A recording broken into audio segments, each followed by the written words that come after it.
There's a first for everything. And for the first time on this pod, we have siblings in the studio. David, we may do this again, but I don't know the next time this may happen. This is pretty unique. This is historic. I mean, this is big time. This is huge. We've got two brothers in the studio, two Northwestern men's soccer players.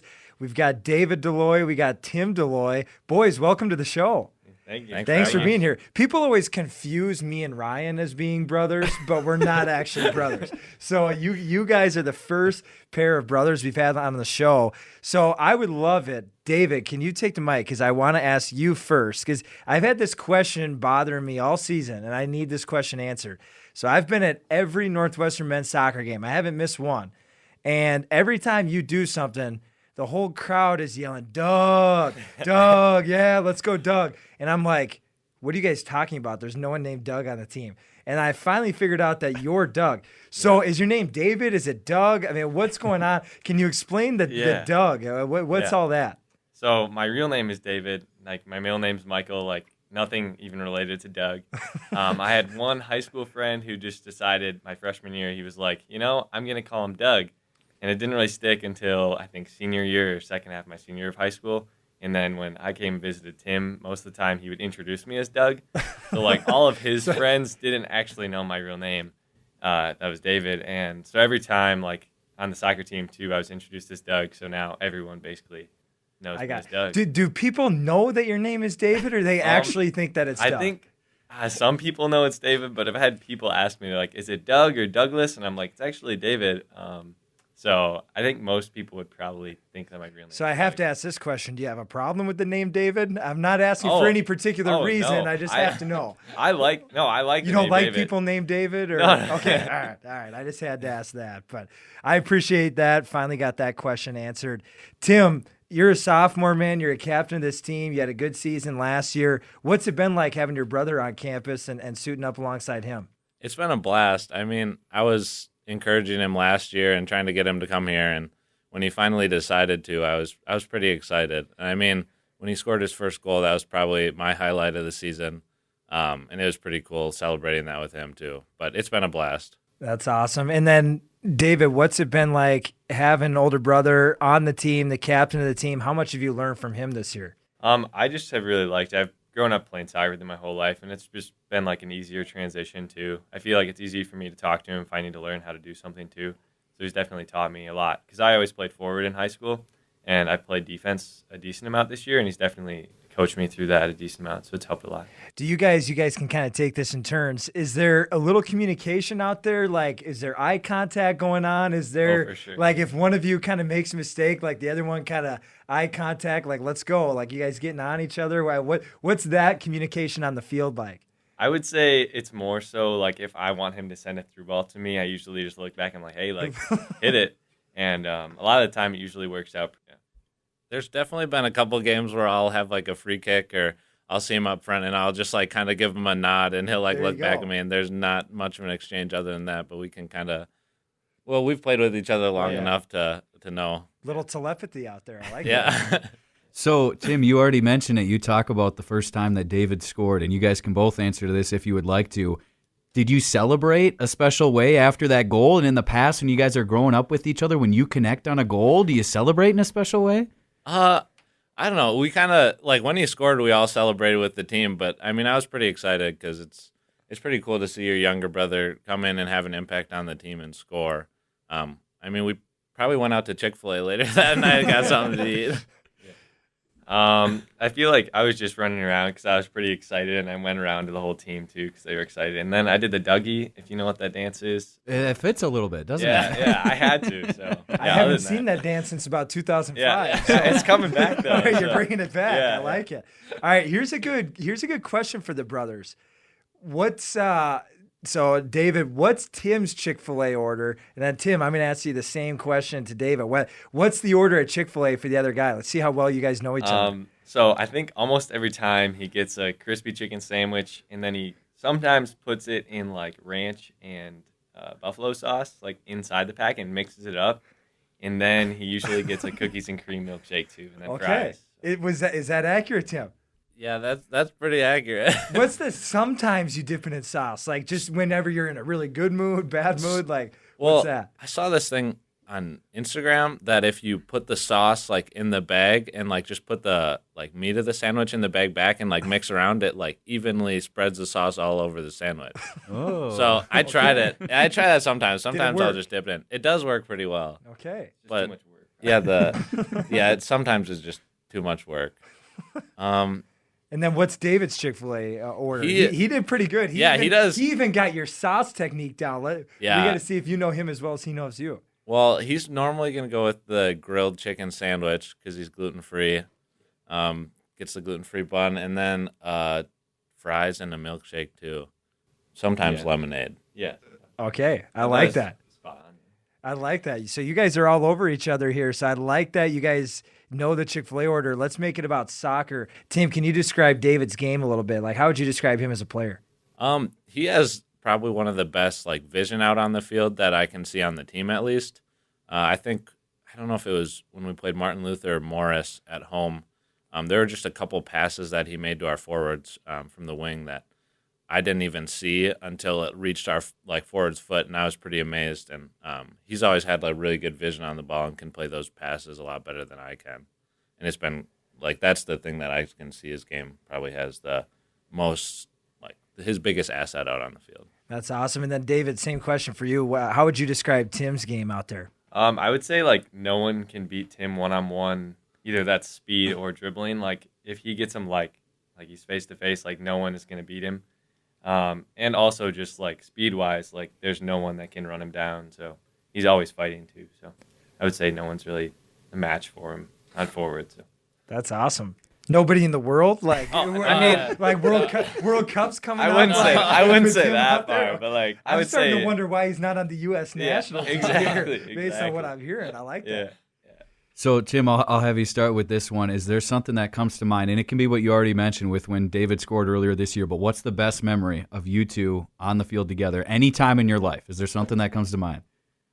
I'd probably have to go back to high school. We won back-to-back conference championships. For the first time we'd won a conference championship in our high school history. We did it 2 years in a row. And one of our games, it was the second to last regular season game of the year, and our goalie got hurt. And he had played goalie somewhat in the past, and he has pretty good hands, and he's like pretty solid like goalie diving wise, just backup.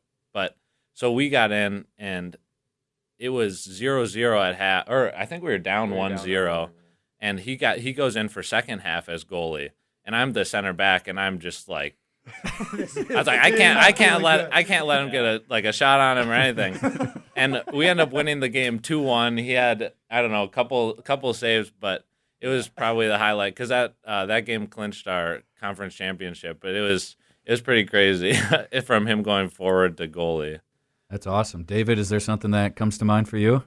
I would say that one's kind of tough to top. That was a pretty exciting memory because that was the first season we won too. So I would say we had his senior year of high school. We had a playoff run where we ended up almost making it to state, and we lost 1-0 in like the sectional final. I just remember like that whole playoff run, just like both of us were playing pretty well, and I just remember the whole like team molding well too. And I just remember there was a few games where he kind of saved us from a lot of wins, and it was just like after each of those playoff wins, it was super exciting. So I would just say that playoff run. That's awesome. Well, I'm glad you guys are talking about high school soccer because that's kind of what I want to talk about next. David, this has been your first season with Northwestern men's soccer. How would you describe the college soccer game versus the high school soccer game? What's been the biggest adjustment for you? I would say just like speed of play. Like each time you have the ball, like there's a lot less time that you have to like do much with it. Like someone could be on your back or they're hitting you. I would just say speed of play is just much, much faster. So that's definitely been the biggest adjustment. So For sure. And then, Tim, I asked this question to a lot of our older athletes we have on our show. Every season is different. Every team is different. So I think you're probably learning that now. You were on the team last year as a freshman. You're on the team this year as a sophomore. How has this year's team been different than last year's? And what's this year's team's identity? What's kind of made this year's team special? I think last year there's a lot more. It wasn't like there's a lot of division on the team, but you had a lot of the seniors and upperclassmen who had been there a couple years, and then last year we brought in a freshman class of 15 or 17 players, and you had a lot of young guys who wanted to earn playing time, but a lot of old guys who thought they had deserved playing time, and like both were competing really well. But I think this year it's been a cool mix to have most of the starting lineup be freshmen or sophomores, and everyone's kind of in it for the first time, and everyone's earning their spot, and like they don't really have anything to lose. It's not like they've been there for 3 or 4 years. A lot of people are just there for the first year or second year and just earning their spot, and I think that's been kind of a defining like factor of the team. But it also has hurt us a little bit. I think the upperclassmen leadership and experience that we had last year has definitely been missing this year as well. How have you transitioned into that role? I mean, there's not a lot of, if you look at college soccer around the country, there's not a lot of sophomore captains out there. How have you kind of adjusted to that role? It's been difficult just to be like put in the role, and I've definitely learned a lot, and I still have a lot of learning to do. But it's definitely stretched me and taught me how to like hold guys more accountable and be that vocal leader along with leading by example. But it's definitely been a good learning experience as the season's gone by. That's awesome. And then this season specifically, I mean, there's been a lot of close games. I mean, there's been a lot of games decided by one goal. You guys have had a lot of ties, similar to last year. They got rid of the overtime rule. So last year, you guys had a lot of those ties kind of turn into overtime losses. This year, they've been ties. How have you guys, kind of learned from these really close games where you guys are sitting there saying, hey, one thing happens differently, our record could be maybe XYZ versus, having these ties here. How have you guys kind of learned from all these close games? I think after our last game or against Northland on Friday, Greg was talking to us and was just talking about there's just a small margin between our skills and like us translating that to victories and wins in the regular season. And that's kind of been something I've been thinking about a lot. And there's just small details of like finishing those chances we have, because our defense and like we've been holding teams to a pretty limited amount of shots, but a lot of times they'll have more goals than us or we'll tie them. But we just need to maximize on those opportunities and kind of be a little more detail oriented and kind of fix those little things. David, do you have anything to add to that for what you've learned in your role? Obviously different than your brother in your first year here. Yeah, I mean, I think we've noticed it, like a lot of the closer games in the second half of this season, it's been, like a lot of it is like we almost play a good 90 minutes, but there's usually like a couple minutes here and there that we just have like a lapse. And that's led to like a 1-0 loss or a 2-0 loss in a lot of cases. So I think just going on to like the next years, I think experience definitely helps a lot. But I think just remembering like it's a full 90-minute game and we need to play, I guess, well all of those in order to get the wins that we need. David, I'll keep it with you for this one. Moving on to the last two games that you guys have for the regular season, going on the road at Bethany and at Martin Luther, both personally and as a team. What do you hope to experience, and what are the goals in those last two games, one last road trip here for the regular season? I think it would be like really, I guess, a good goal for our team to win both those games because it would put us in a really good spot for playoffs. I mean, we would still need some other things to fall our way, but I think just getting a win, at least in one of those games, would be huge. It's been like a tough last, I guess, 2 months or month, that we just haven't really had much wins, but I think just getting a win in both those games would be huge. And then personally, I guess, just whatever I play, defense or forward, that I would just step up into my role well. So, absolutely. Yeah. Tim, what's the key? How do you guys get over the hump, if you will? I think of the game against Bethany earlier this year. It's a really tight defensive game, which I don't know if you like those kind of games in the position that you play, but just a 1-0 loss. And then Martin Luther, you've already had success against him. What is the key on the road to be playing your best soccer to finish the regular season? I think confidence is playing into it a big part. I think the first game against Bethany, the first half we came out kind of wanting to tie or just wanting to not lose instead of going in the game wanting to win. I mean, our coach had like prepped us and he told us they were going to be good, but like we as a team just need to know that we're good and we can play at the same level as the other higher teams in our conference. And then against Martin Luther, they're one of the lower teams in our conference, but at the same time, we need to bring that same confidence and the same mentality to games like that and play with the same swagger out on the field. What's it like playing on the road at some of these schools? Not everybody has turf like they do at Reynolds Field. What's it like going down to Bethany Lutheran in Mankato and then New Ulm to face Martin Luther? Give me the scouting report on these fields. What are we looking at? Bethany's field is really nice. It's a turf field that only is used for soccer, so it's probably the nicest turf field in our conference. From playing on it last year, I think it was my favorite field to play on. The field, our turf here is a little more bouncy, so it's kind of nicer there because the turf is a lot more like normal for soccer. But Martin Luther's field is grass, and I don't think it's kept very well, so that's kind of an adjustment. But I do like they need to mow the lawn more, or like to non-soccer people, what does that mean? Like fertilize, like what? Yeah, it's not super flat, and then I don't know how well they their upkeep is on the grass. Like I don't remember too much from last year, like the grass wise, because we played pretty early in the season. But normally, as the season goes on, the grass fields just kind of deteriorate and get a lot lower in quality. Okay, so you guys would prefer turf typically? Yeah, I mean, I like a good grass field is probably the best to play on. Okay. But since, we practice every day on turf, and most of our games are turf, so it just makes it a lot easier to be consistent. And then what are these road trips like? David, can you kind of tell me who's like the biggest goofball on the bus? Like who's messing around? Like what are these bus rides down to Mankato, New Ulm? Like what are these going to look like? I personally like the road trips a lot. It's usually a really fun time for like the whole team. But I would say Bodine and Cade are definitely the biggest goofballs on the team. There you go. Bodine usually has some conspiracy theories that he likes to throw out there just to get people talking. Can we hear one? Like, what? Can we have an example? An appropriate conspiracy. He really doesn't like seed oils. I don't know if you know what that is.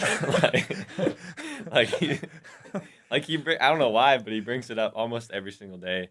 And then him and Cade normally go back and forth on those kind of things. And it's usually pretty funny and entertaining. So. I love that. Yeah. And then flip side, who's like the most serious guy on the team? Like, Tim, can you tell me, like, if people are kind of goofing around, like, who before a game are you not going to mess with? Because, like, they're in the zone. They want to play. Like, I'm not goofing around with this guy. It kind of depends. There's a couple guys on the team that are pretty serious, but there's not a lot of guys on the team that is, like, you don't want to mess with. Like, last year, if I would have messed with like Kobe during like pregame, or that would have scared me a little bit. So he had the proper name them, kind of Kobe Bryant, Kobe Westlake, like both intense guys. Yeah, Kobe he was pretty intense, and definitely before game he was always in the zone. But this year, I don't know. I think Andrew Skoglund always is locked in. He always has his Beats headphones or his Bose headphones in, and he's pretty locked in. But there's not a lot of guys on the team that can't have a. Yeah, a lot of people are getting loose before the game and joking around a little bit. I like that. Well, my last question, too, is just, can you guys kind of describe your time at Northwestern? What's it meant to you? You've talked a little bit having your brother with, what's it been like, just being a student athlete at Northwestern, and why do you guys like competing, here for the Eagles, so much compared to, any other place, you could be playing? Yeah. I mean, I've really enjoyed it. Last year, I kind of fell in love with the campus. I fell in love with the team, too, because, I got here, you get here like a week and a half early before all the other freshmen, and you get to know the whole team, which is super nice, and I got a lot of friends to start off with. And that kind of helped coming to a school where I only knew a couple people other than the soccer team. But aside that, the community is awesome. Like, all the other sports are really encouraging, and, the basketball team being there on Saturday was super cool, and hearing them all shout for us as our names got called during the start of the game, that was pretty cool. And just seeing we had to calm them down a few times. They were getting a little too excited a few times. Yeah, so. Juice was up there getting rowdy. Yeah, you got to have constant eyes on Juice. He's acting appropriately. So, but other than that, it's been cool. Last year when he was thinking about coming here, he stayed a whole week in my dorm. During his spring break. So that was pretty fun. It's been cool to have a younger brother here and just share a lot of the cool memories we've had during the soccer season and then outside of soccer as well. That's awesome. Yeah, David, kind of same question for you. Your first year at Northwestern, what's kind of made it so special? I know you're only a couple of months in. Yeah. You have a whole soccer season under your belt. You don't have a whole year under your belt, but what's it been like at Northwestern so far? I like the community a lot. I feel like, especially the guys on the team, I feel like I've connected with a lot of guys really well.